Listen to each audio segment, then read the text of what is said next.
नए विषय आपको पढ़ाएंगे, ठीक है। अभी कल जब आपको डिस्कस किया है तो कल आपके लिए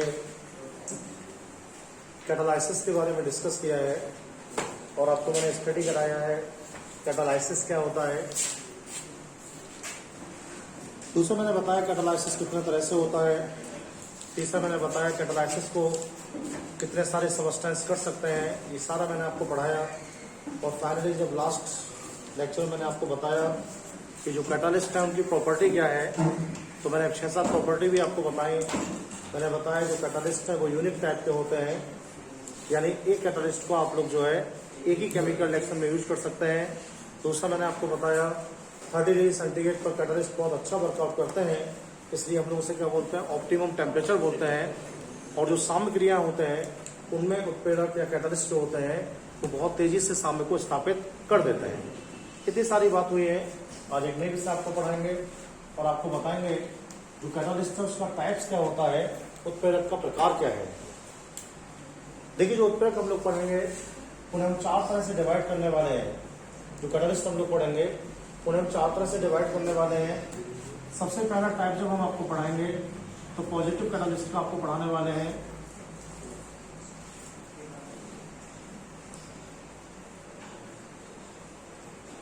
ये टर्म है धनात्मक उत्प्रेरक। धनात्मक उत्प्रेरक ये टर्म है जो मैं आपको पढ़ाऊंगा इसके लिए। दूसरा टाइप मैं आपको इसमें डिस्कस करूंगा नेगेटिव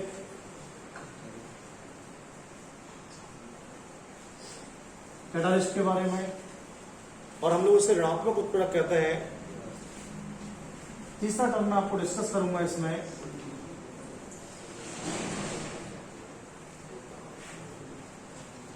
इंड्यूस कैटालिस्ट के बारे में,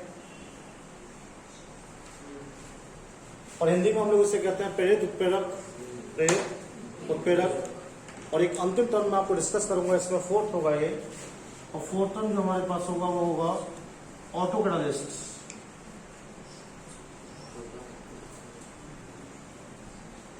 इसे हम लोग शॉर्ट उत्प्रेरक कहते हैं।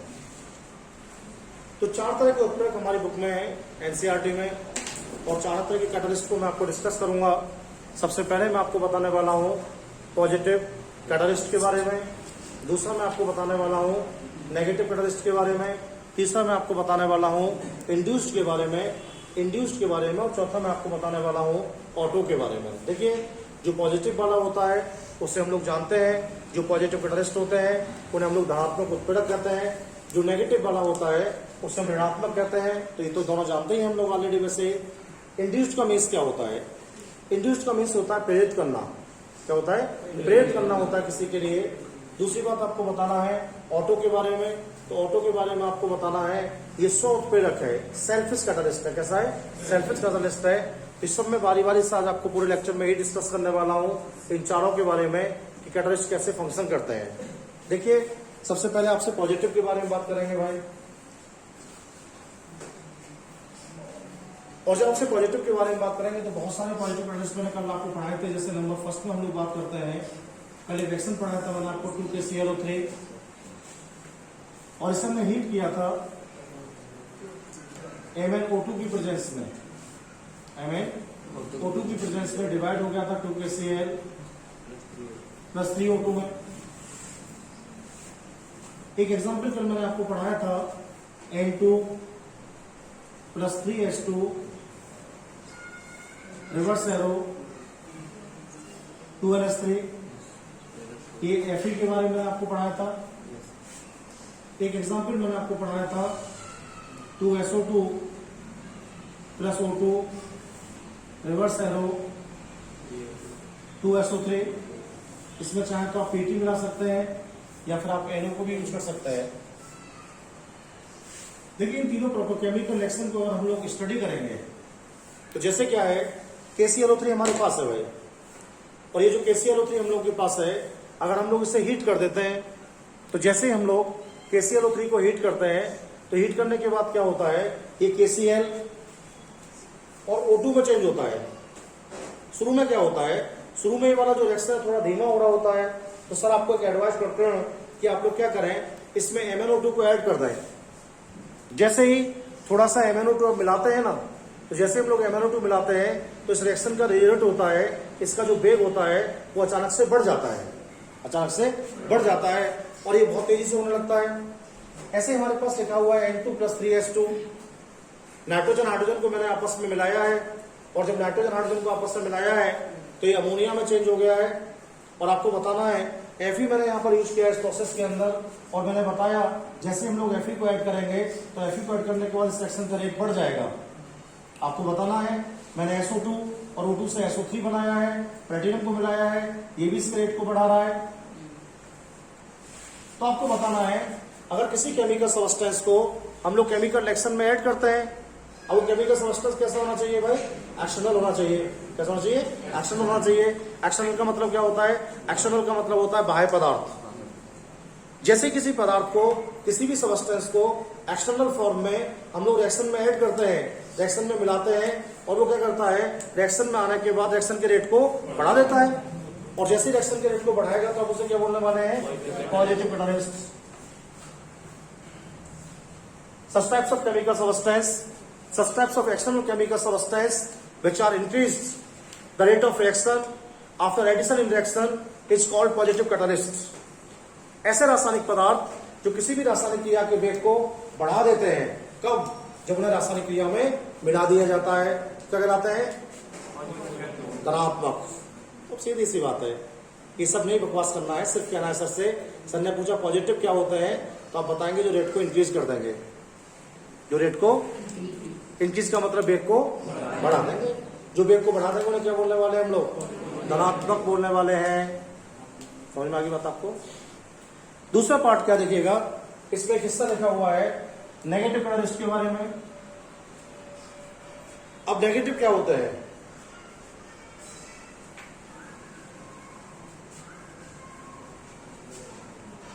जैसे हमारे पास है C2 CH Cl3 है क्लोरोफॉर्म में। ये मैं आपको पढ़ाऊंगा सेकंड वॉल्यूम में, सबसे पहले यही आएगा जब आपको पढ़ाऊंगा पहला चैप्टर। क्लोरोफॉर्म को अगर हम लोग ऑक्सीजन में ऐड कर देते हैं,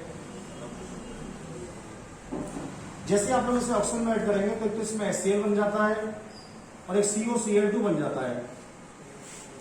और ये जो COCl2 होता है ना, इसे हम लोग फॉस्जीन कहते हैं। क्या कहते हैं? फॉस्जीन हम लोग कहते हैं। और आपको ध्यान रखना है अगर क्लोरोफॉर्म फॉस्जीन में बदल जाएगा तो क्लोरोफॉर्म को सूंघने से लोग बेहोश हो जाते हैं। लेकिन अगर क्लोरोफॉर्म फॉस्जीन में चेंज हो गया तो फिर ये टॉक्सिक हो जाता है, जहरीला हो जाता है। ऐसा क्लोरोफॉर्म अगर आप सूंघ लेंगे तो आपकी डेथ हो जाएगी। तो कंपनी क्या करती है, कंपनी जब क्लोरोफॉर्म को पैक करती है ना, तो कंपनी क्लोरोफॉर्म को पैक करते समय इसमें कुछ मात्रा में इथाइल अल्कोहल मिला देती है, C2H5OH। और जैसे इसमें C2H5OH को कंपनी मिलाती है तो सर पूछेंगे क्यों मिलाया आपने भाई इसके लिए इसमें? तो आपको बताना है ये जो C2H5OH करता क्या है, ये जो कार्बोनिल क्लोराइड बनना है ना, फॉस्जीन बनना है, इस फॉस्जीन के बनने की दर को कम कर देता है। इसलिए कैसा फंक्शन कर रहा है इसमें? नेगेटिव, घटा रहा है वेग को इसके। अगर C2H5OH की उपस्थिति COCl2 के बनने की दर को कम कर देगी तो इसका वेग क्या हो जाएगा? कम हो जाएगा। तो वेग घटा रहा है। दूसरी बात, एक रिएक्शन मैंने पढ़ाई थी आपके लिए, H2O2 लिया था कल हम लोगों ने और H2O2 को हमने गर्म किया था और किसकी प्रेजेंस में किया था? H3PO4 की प्रेजेंस में किया था। मैंने कहा था H2O बन जाएगा और O बन जाएगा। देखिए भाई इस रिएक्शन में क्या है, हाइड्रोजन पेरोक्साइड है। 11th में हम लोग आपको पढ़ाए थे इसके लिए। हाइड्रोजन पेरोक्साइड को अगर आप हीट करेंगे तो हाइड्रोजन पेरोक्साइड को हीट करने के बाद ये H2O में डिवाइड हो जाएगा और O में डिवाइड हो जाएगा और H3PO4 क्या करेगा, अगर आप H3PO4 को मिला देंगे तो इसके विघटित होने की दर को कम कर देगा ये।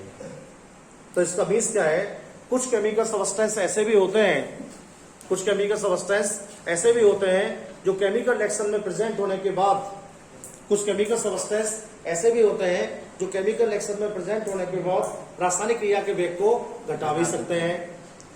और जो वेग को घटाएंगे, जो वेग को घटाएंगे वो क्या कराएंगे? नेगेटिव। वेग बढ़ा तो क्या हुआ? रेट ऑफ रिएक्शन को कोई सब्सटेंस अगर इंक्रीज कर रहा है तो पॉजिटिव कैटालिस्ट है और डिक्रीज कर रहा है तो कैसा है भाई? नेगेटिव है। तीसरी बात,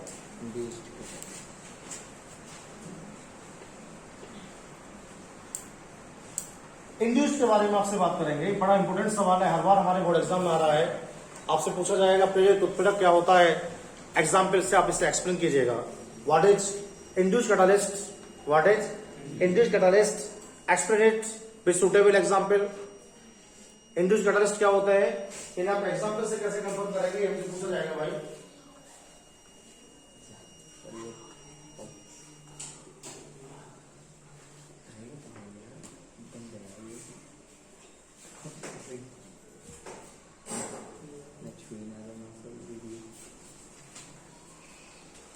देखिए इंड्यूस का मीन्स क्या है, मैं कौन हूं आपके लिए, मैं आपको इंड्यूस्ड हूं। जैसे क्या है आप समझिएगा पहले इस बात को। ये आपके पास लिखा हुआ है Na2SO3, इसमें आप लोग ऑक्सीजन को ऐड किए और ये चेंज हो गया Na2SO4 में, सोडियम सल्फेट में। अब मैंने एक ऐसा ही कंपाउंड आपको और दिया, मैंने आपको प्रोवाइड किया Na3ASO3, इसमें ऑक्सीजन मिलाया आपने, और जैसे ऑक्सीजन मिलाया तो आपने बताया नो रिएक्शन। मैंने कहा जब ये SO3 SO4 में कन्वर्ट हो रहा है तो ये वाला O3 O4 में क्यों नहीं चेंज हो रहा है? यानी ये जो केमिकल रिएक्शंस पहले वाला है ये तो पॉसिबल हो रहा है ऑक्सीजन से, और ये भी बिल्कुल ऐसा ही है। ये सोडियम सल्फाइड है, ये सोडियम आर्सेनाइट है, ये सोडियम सल्फाइड है, फाइट, और ये क्या है, सोडियम आर्सेनाइट है। अगर सल्फाइड सल्फेट में चेंज हो रहा है तो आर्सेनाइट आर्सेनेट में चेंज क्यों नहीं हो रहा है? सल्फाइड अगर सल्फेट में चेंज हो रहा है तो आर्सेनाइट किसमें चेंज होना चाहिए? आर्सेनेट में। तो ये चेंज ही नहीं हो रहा है हमारा रिएक्शन। तो सर ने आपको क्या किया, सर ने आपको एडवाइस किया आप एक काम कीजिएगा, इन दोनों रिएक्शन को आपस में ऐड कर लीजिएगा। अभी हम लोग क्या किए भाई, इन दोनों रिएक्शन को हमने आपस में ऐड कर लिया, और जब इन दोनों रिएक्शन को हमने आपस में ऐड किया तो ये हो गया हमारे पास Na3ASO3 Na2SO3 प्लस 2 ऑक्सीजन हो जाएंगे इसमें भाई आपके, तो हो जाएगा Na2SO4 और Na3ASO4 हो गया रिएक्शन। तो कभी कभी क्या होता है, आपको एग्जाम देते हैं और उसमें आप फेल हो जाते हैं, फिर किसकी आवश्यकता पड़ती है हम लोगों को? काउंसलिंग की आवश्यकता पड़ती है। काउंसलिंग का मीन्स क्या होता है भाई, आप अपने अच्छे टीचर के पास जाते हैं और उसको बताते हैं सारी प्रॉब्लम किस तरह ऐसे बात है, भाई मैं फेल हो गया एग्जाम में।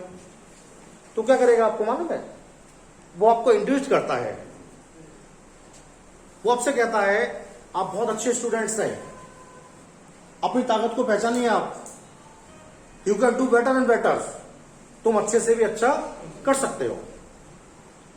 तो सर के सामने आपको कॉन्फिडेंस आता है कि मैं बहुत बढ़िया कर सकता हूं, सर के सामने आपको एक कॉन्फिडेंस आता है कि बहुत बढ़िया कर सकता हूं, और फिर हम लोग क्या करते हैं, उस काम में दोबारा से जुट जाते हैं, उस काम में दोबारा जुट जाते हैं हम लोग। तो मैंने क्या किया आपके लिए, और जुटे आप तो दोबारा आप सक्सेस हो गए उसके अंदर। तो मैं कौन हूं आपके लिए, मैं आपको इंड्यूस्ड हूं। कौन हूं मैं? जिस काम को आप अकेले नहीं कर पा रहे थे, आप मेंटल डिस्टर्बेंस थे, मेरे पास आने के बाद आपने उसे कर दिया।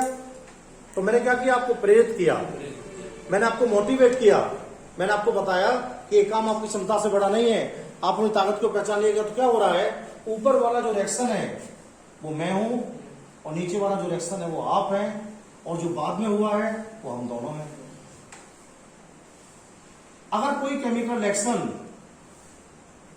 दूसरे केमिकल रिएक्शन को जो सामान्य परिस्थितियों में पॉसिबल नहीं हो रहा है, अगर कोई केमिकल रिएक्शन दूसरे केमिकल रिएक्शन को जो सामान्य परिस्थितियों में पॉसिबल नहीं हो रहा है, होने के लिए प्रेरित करता है, इंड्यूस करता है, तो उसे क्या बोलते हैं हम लोग?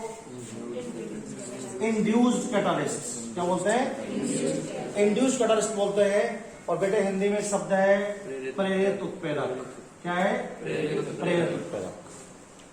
तो सर पूछेंगे, हर बार तुम्हारे पेपर में क्वेश्चन आ रहा है 2 मार्क्स में करने के लिए, what is induced catalyst and give the example of induced catalyst. या इंड्यूस कैटालिस्ट क्या होता है, इसका उदाहरण दीजिएगा आप लोग तो आप बताएंगे। जब एक रासायनिक क्रिया दूसरी रासायनिक क्रिया को प्रेरित करती है, जब एक केमिकल रिएक्शन दूसरे केमिकल रिएक्शन को इंड्यूस करती है तो हम लोग क्या बोलते हैं, इसे इंड्यूस कैटालिस्ट बोलते हैं। क्या बोलते हैं, समझ में आ गई बात? तो पॉजिटिव क्या है, वेग बढ़ा गए तो पॉजिटिव, घटा गए तो, और जब एक दूसरे को प्रेरित कर रहा है तो क्या है, इंड्यूस। चौथा वाला बड़ा इंपोर्टेंट है भाई, इससे ज्यादा इंपोर्टेंट। ऑटो का मीन्स क्या होता है, सेल्फिश, स्वाव, ऐसे लिखते हैं हिंदी में, सा वा बना के ऐसे, स्वाहा नहीं स्वाव, स्वप्रेरक क्या बोलते हैं, ऐसे पढ़ते हैं हिंदी में। अब भाई स्वप्रेरक क्या होते हैं ये हम लोग को बताना है। तो पेपर में ना तो पॉजिटिव वाला आएगा क्योंकि इसे तो गधे भी कर देंगे, ना नेगेटिव वाला आएगा इसे भी गधे कर देंगे, बढ़ाएगा तो पॉजिटिव, घटाएगा तो नेगेटिव।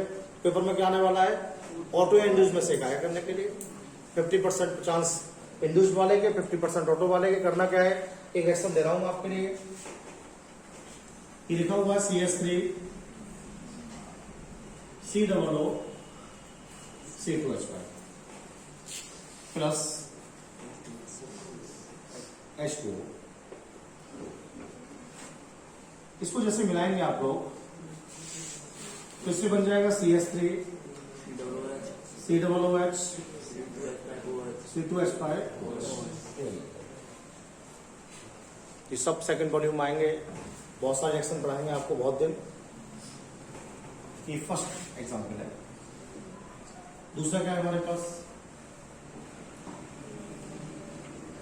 दूसरा हमारे पास है KMnO4 प्लस H2SO4। ये रिएक्शन वैसे बहुत इंपोर्टेंट है, एग्जाम में करने को बताता है, पता नहीं आपको। ये हो जाएगा K2SO4 प्लस MnSO4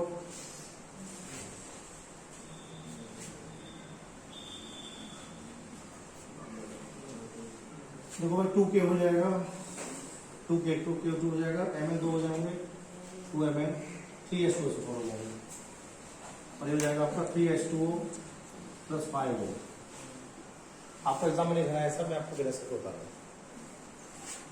इसके हम लोग क्या करते हैं, ऑक्जेलिक एसिड ले लेते हैं COOH।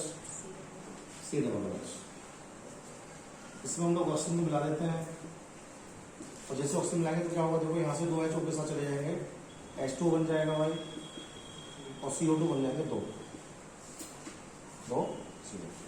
क्या करेंगे हम लोग, इस वाले इक्वेशन में जो नीचे वाला इक्वेशन है इसमें 5 से मल्टीप्लाई कर देंगे, और जैसे मल्टीप्लाई करेंगे तो ऑक्सीजन क्या हो जाएंगे, कैंसिल हो जाएंगे। ऐसे बहुत एक्शन पढ़ के आए थे हम लोग। क्या बचेगा हमारे पास, फाइनली हमारे पास बचेगा 2 KMnO4 प्लस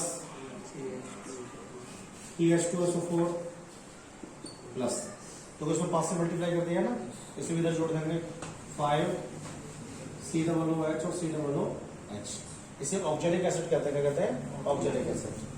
और जैसे इसे लिखेंगे आप लोग, देखो तीर के इधर को इधर जोड़ते हैं इस साइड में एक तरफ, और बाकी दोनों को इधर जोड़ देते हैं, इधर जोड़ देते हैं। क्या हो जाएगा इधर, K2SO4 plus 2MnSO4 plus 3H2 ये है और 5 है, 8H2O प्लस 5 10 CO2। ये रिएक्शन एक्चुअल में, इसको आप बता दीजिएगा नीचे वाले को, ये वाला है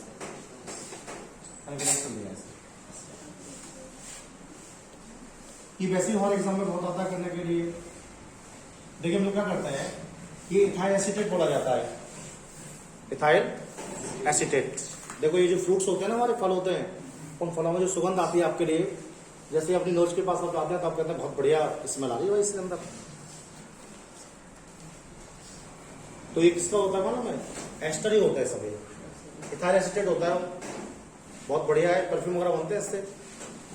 इसमें जब वाटर मिलाएंगे तो आपको ये कंपाउंड बनेंगे दोनों, KMnO4 potassium permanganate, sulphuric acid, oxalic acid, इन सबको मिलाएंगे तो आपको ये वाले कंपाउंड बन जाएंगे भाई।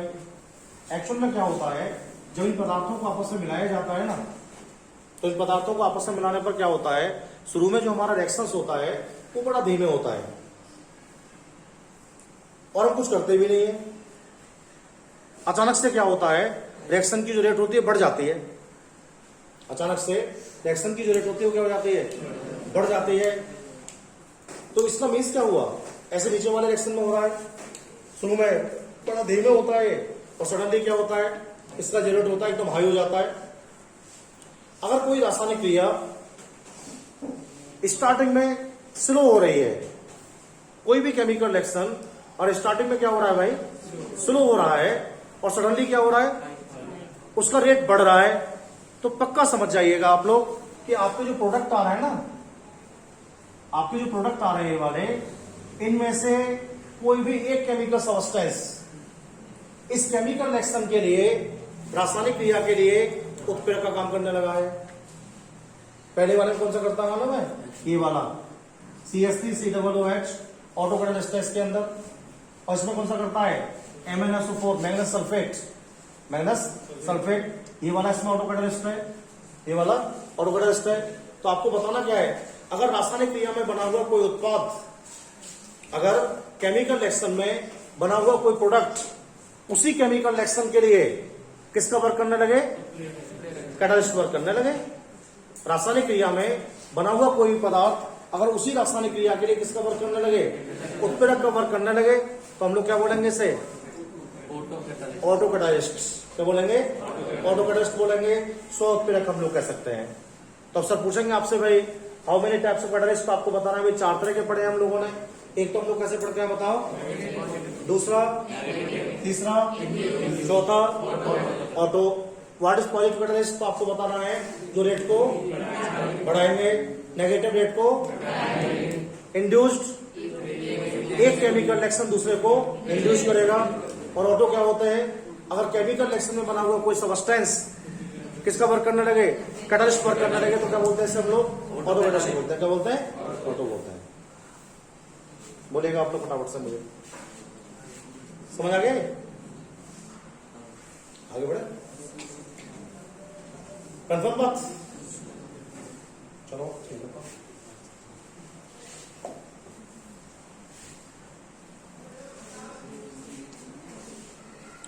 अब देखो कैटालिस्ट से 2 शब्द हैं, एक तो शब्द है कैटालिस्ट, ये कैटालाइटिक प्रमोटर,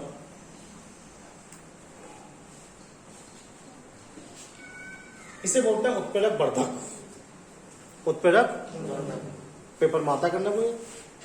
और एक होता है हमारे पास कैटालाइटिक पॉइजन, क्या होता है, पॉइजन, इसे बोलते हैं विष। वर्धक और विष क्या होते हैं, एक तो होता है उत्प्रेरक विष और एक होता है उत्प्रेरक वर्धक। जैसे हम लोग क्या करते हैं, अमोनिया का जो रिएक्शन हम लोगों ने पढ़ा उसे हम लोग कंसीडर करते हैं। अब ये हमारे पास लिखा हुआ है, देखो भाई N2 लिखा हुआ है, 3H2 लिखा हुआ है, 2NH3 बन गया in the presence of Fe। अब जब ये आपका कैटालिस्ट इस रिएक्शन में वर्कआउट करता रहेगा, किसान कब ज्यादा खुशी होता है, बरसात से नहीं, जो खेत में काम कर रहा होता है उसके बच्चे या पत्नी खाना लेके आते हैं, कहता है यार आराम भी मिलेगा, एनर्जी मिलेगी और 1 घंटे सो भी लूंगा आराम से। अब ये क्या कर रहा है भाई, इसका हाल बिल्कुल एकदम फार्मर की तरह है, इसके अंदर लगातार वर्कआउट कर रहा है, तो क्या होगा, इसकी जो एनर्जी होती है ना वो कम होने लगती है, और जब इसकी एनर्जी कम होने लगती है कैसा हो जाता है, डीएक्टिवेट हो जाता है। कैसा हो जाता है, निष्क्रिय होने लगता है। उसके बाद हमें क्या करना पड़ता है, इसको एक्टिव करने के लिए हमें कुछ सब्सटेंस और मिलाने पड़ते हैं। अब जैसे क्या है, इसमें हम लोग एमओ मिला दें,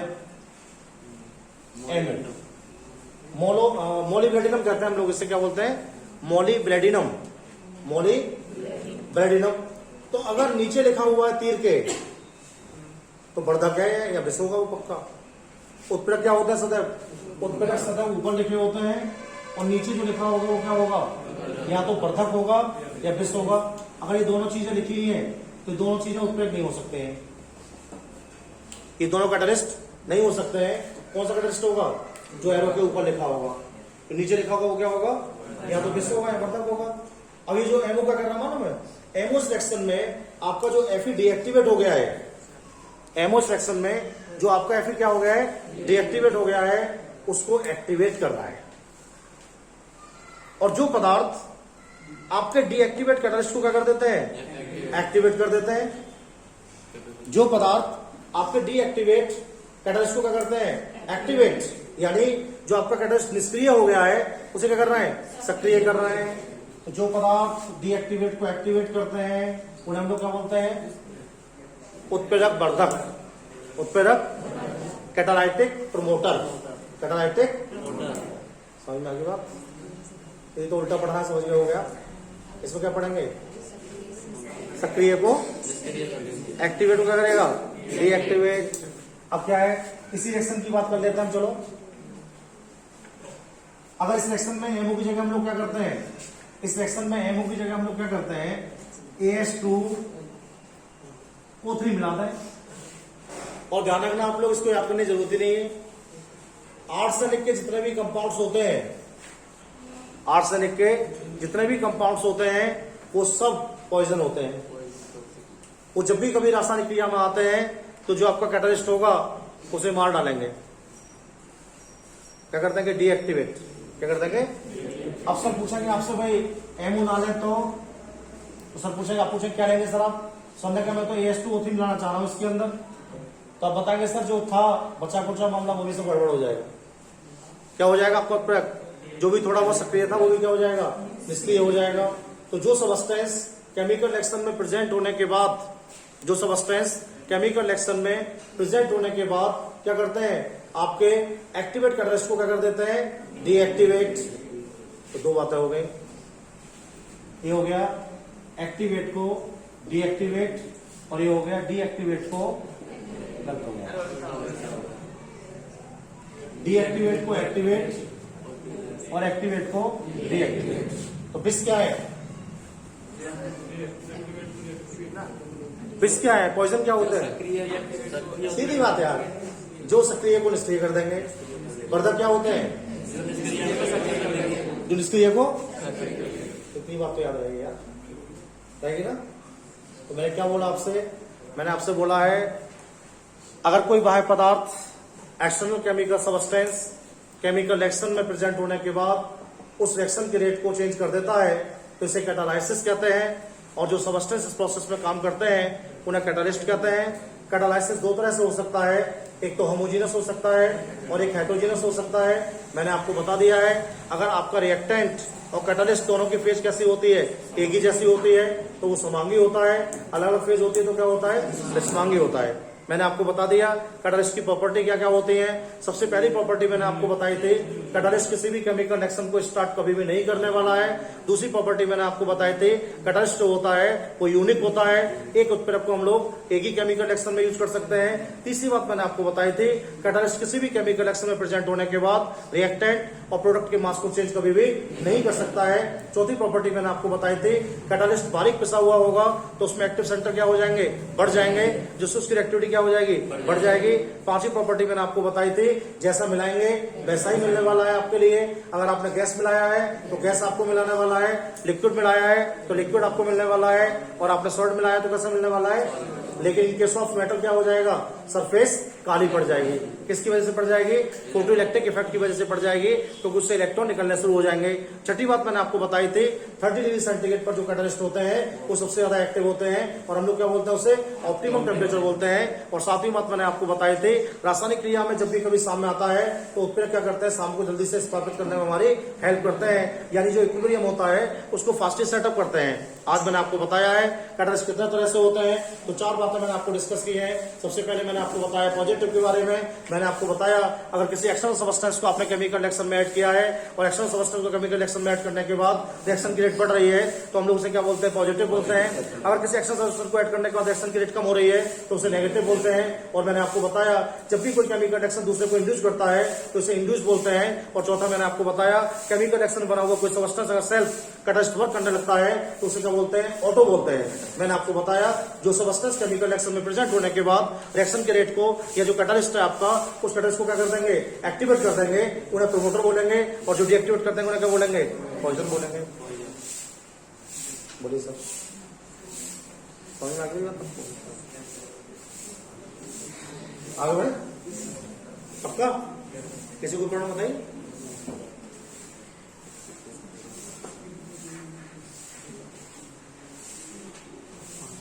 टीचर पढ़ा लेंगे मेरे बराबर, और टीचर गार्ड मार के आए सभी, क्या औकात है पढ़ाना? ये बच्चों को भगा सकते हैं केवल, पढ़ा ही सकते हैं। दूसरा थ्योरी ऑफ कैटालाइसिस।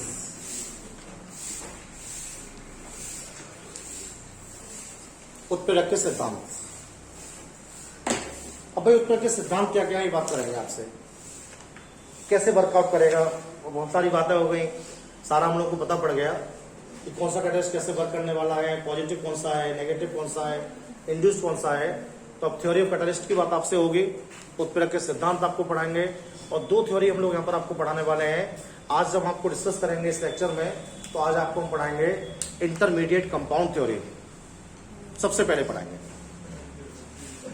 ये सबसे पहला थ्योरी होगा जो आज आपको पढ़ाएंगे। फर्स्ट नंबर होगा आईएमसी थ्योरी। इसका पूरा नाम क्या है, I for intermediate, I for inter, M for mediate और C for compound. Intermediate theory हम लोग इसे कहते हैं। और जो इंटरमीडिएट थ्योरी है उसे हम लोग हिंदी में बोलते हैं मध्यवर्ती यौगिकों का सिद्धांत। मध्यवर्ती यौगिकों का सिद्धांत भाई हम लोग इसे बोलते हैं। तो जैसे शादी होती है ना, ऐसे कैटालिस्ट वर्कआउट करता है।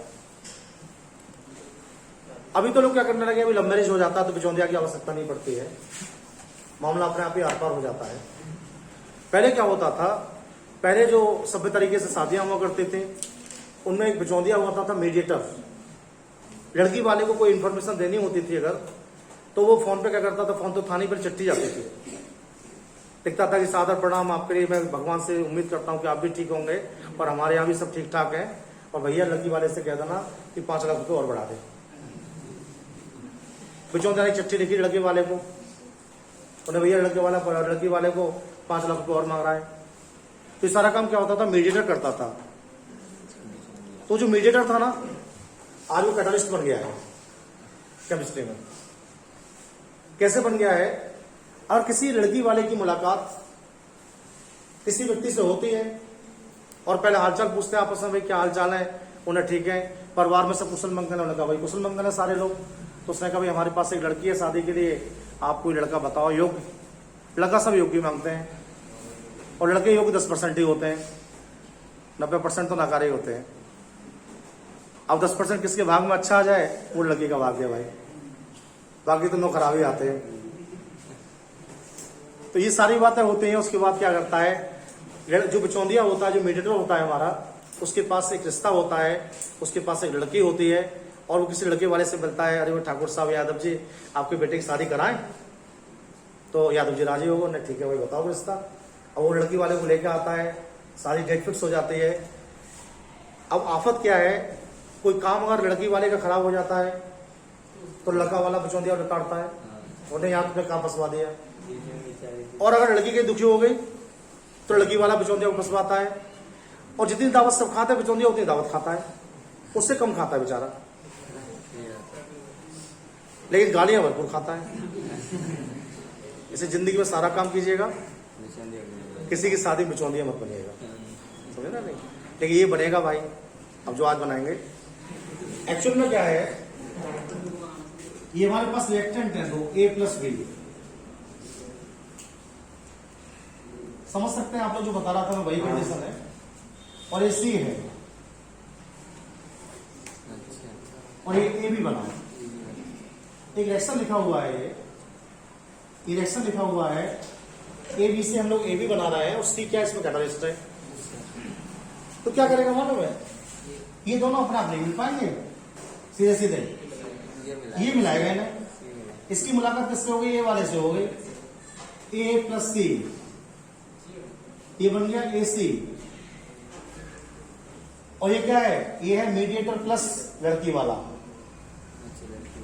और इसे बोलते हैं हम लोग IMC, इंटरमीडिएट कंपाउंड। आने नहीं हुई बात अभी। अब क्या करेगा ये मुलाकात करेगा किसी दूसरे वाले व्यक्ति से, AC,